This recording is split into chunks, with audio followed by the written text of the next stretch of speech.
I'm speaking with Tim Manni, a personal finance editor with more than 20 years of experience in the industry. Tim, good to see you. Chris, good to be with you today. Tim, can you share your professional journey from education to career path to how and why you came to your current role? Sure. My educational journey got off to a bit of a rocky start in the sense that I wasn't accepted to the college that I applied to the first time around. I wanted to go to one place and one place only, and that's right over my shoulder there, Westchester University of Pennsylvania. But one day that small letter showed up in the mail, not that big envelope. And that was pretty crushing. And that was a situation in my life where I didn't know where to turn next. But I applied a second time. I was accepted this time with a little clause called academic probation. And so I had to really prove myself, and that was an instant challenge for me out of the gate. I was accepted with only taking 4 classes my first semester, not the traditional 5, and I had to reach a certain grade point average a couple semesters in a row in order to stay accepted at that university. But flash forward 4 years later, I graduated with honors, with a major in American Studies and a minor in journalism. Chris, I know that kind of mirrors your experience at Stony Brook. They didn't offer journalism as a major. I wanted to be at Westchester. I wanted to major in journalism. Unfortunately, those two things didn't line up. But again, I was still able to pursue a path of journalism with that minor. And I'll never forget going to a first job fair after graduation, getting off that SEPTA bus on Market Street in Philly, walking up to the Philadelphia Inquirer table, handing over my resume, and them saying, "Well, we're laying off more writers than we're hiring, but we'll take your resume." There's another gut shot to say, "Oh man, what am I going to do next?" But it was right at a time where there was that pivot from print to digital, and I was really able to get into that world, and I have been ever since.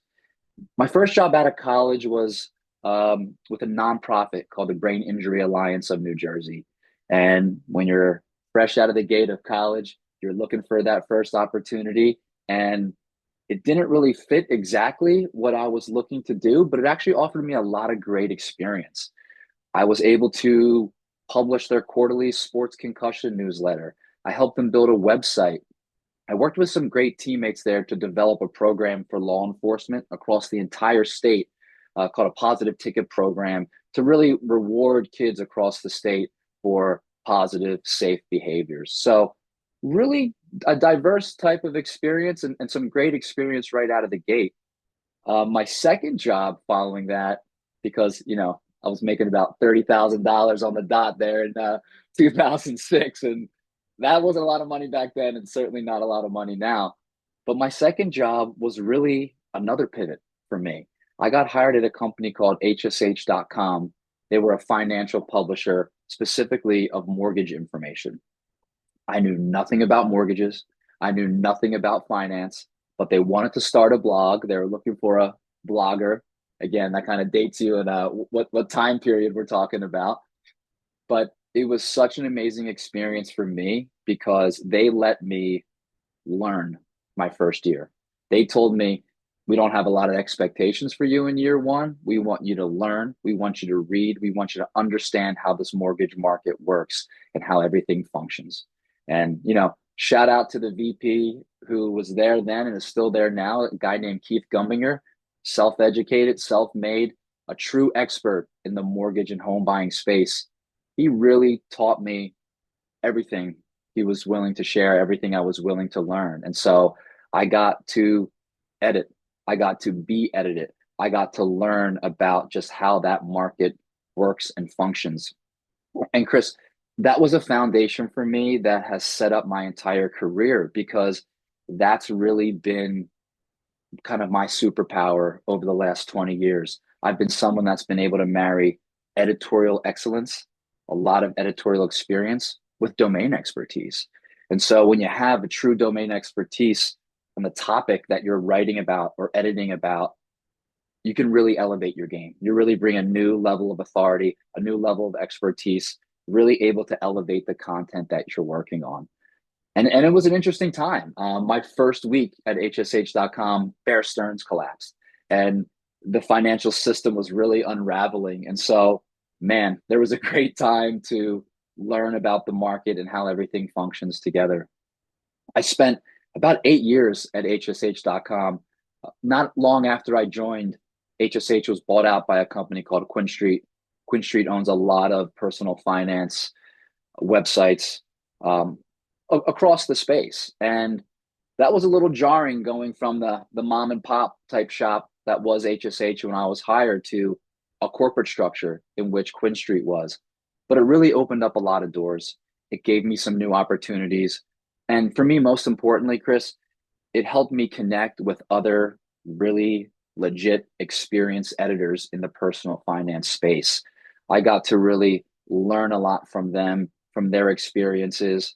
And Chris, I've always been someone who's been open to being mentored, being coached, right? I pride myself in not being the smartest person in the room. And that's always allowed me to kind of be a sponge to those that I surround myself with. And there came a point in time in which all of these great Quinn Street editors that I respected so much, they kept going to this company called NerdWallet. And this one left for NerdWallet, and this other editor left for NerdWallet. And they said, Tim, you got to get here. And luckily for me, an opportunity opened up in the domain that I was most experienced in. And so I got hired there at NerdWallet as an assigning editor on their mortgages team in 2017 after 8 years at HSH.com. I spent about 7 years at NerdWallet, and professionally, that was one of the highlights of my career because right from the get go, the editorial leaders at that company believed in me, trusted in me, invested in me, and they really made that clear. I felt supported from day one there, and that really allowed me to continue to elevate my game each and every year that I was there. And one of the things that I'm most proud of during that time at NerdWallet is getting the chance to build that mortgage team. And there was one point in time where I think every member of that team, from the editors and the writers that were on the home team there, were people that I helped assemble, whether they were new hires or people that we brought in from other teams across NerdWallet. It was really rewarding to build that editorial team, to coach these people, to mentor these people, to see them elevate in their careers and see their development progress. That was incredibly rewarding for me, and something I still hold dear to and still think fondly about. There came a point in time when I was at NerdWallet where I was interested in doing other things than simply getting other exposure beyond just the mortgage space.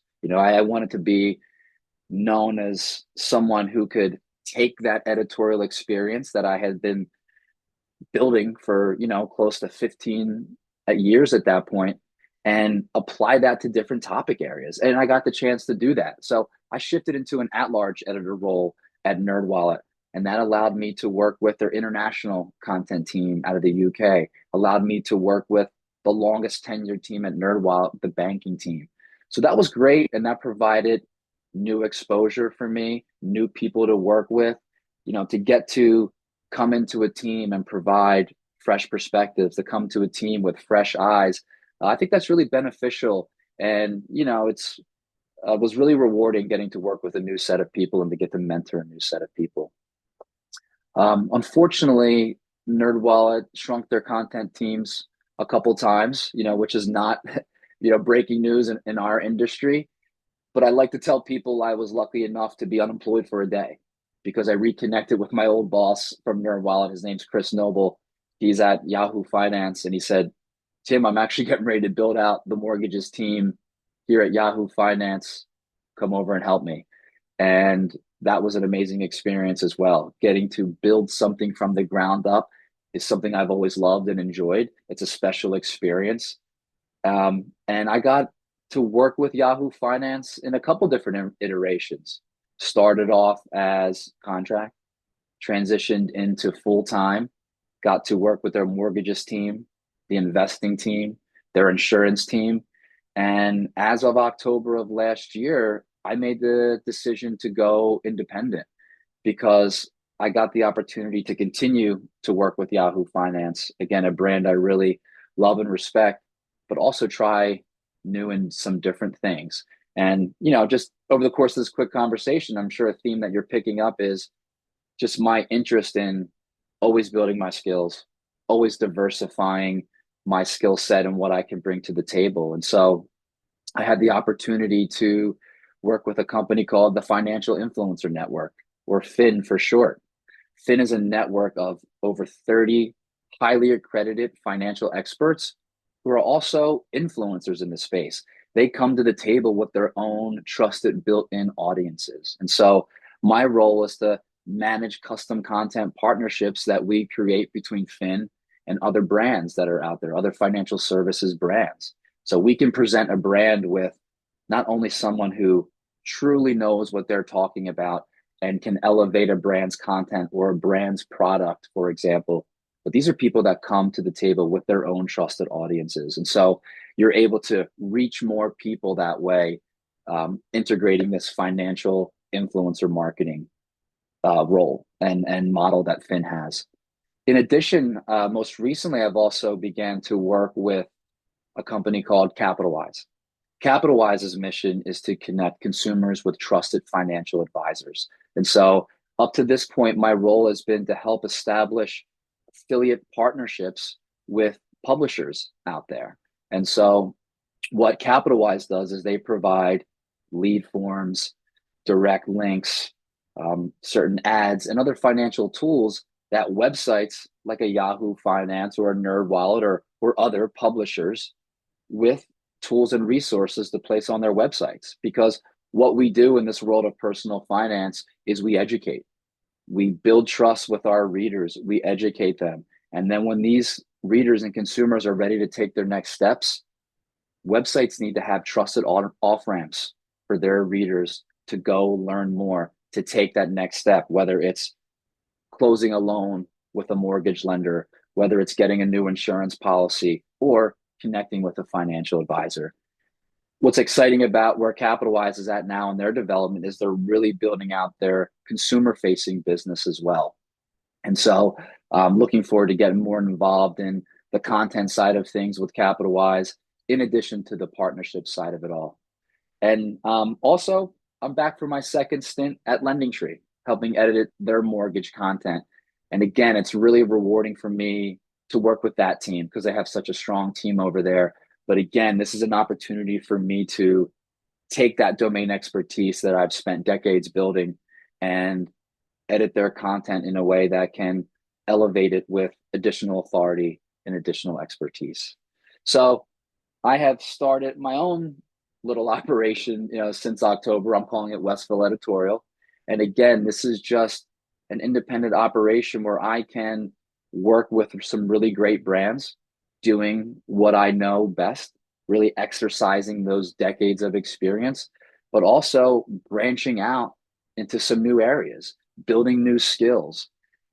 Our world of content is evolving so rapidly, it's kind of hard to know what's coming next and how the industry will continue to evolve. And so it's been a real pleasure doing the work that I know and I love and that I'm most experienced in, but also really kind of get out there and trying new things and building new skills.